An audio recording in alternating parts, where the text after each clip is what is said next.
3.4 Supplement Part C. Now we're going to use an example. Use the second derivative test to determine the relative extrema. Now here's the function, we've seen this before. F of x equals x cubed minus 3x plus 1.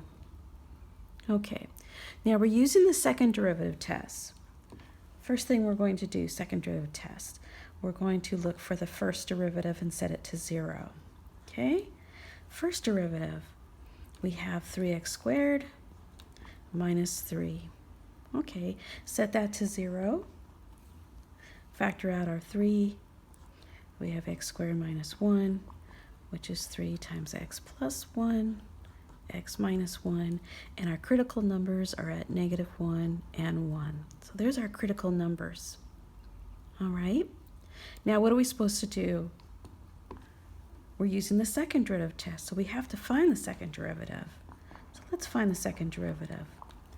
Here we have a 6x. Okay, now what we're going to do is we're going to put that point, this -1, our critical number, into our second derivative.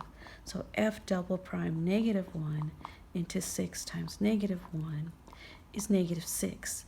Now that is less than 0. Since that is less than 0, what does that mean according to the second derivative? Well, it means that f of -1, so the actual function here we have of that critical number, f of -1 has a relative max at, now where are we going to find that point? Well, we have to put our -1 into our function, so I'm going to go up here and put a -1 in here.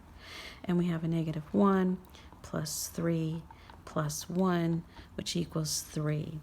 So we can say it has a relative max at 3. Okay, now let's do the next one. F double prime, here's our critical number, 1. We put it into the second derivative. Now this is greater than 0, so what can we conclude by the second derivative? That is f of 1 has a relative min at, so we're going to have to put a 1 into our function, and we do. Let's see, has a relative min at, if we put a 1 in there, we're going to go ahead and get a -1 at -1. Okay, very good.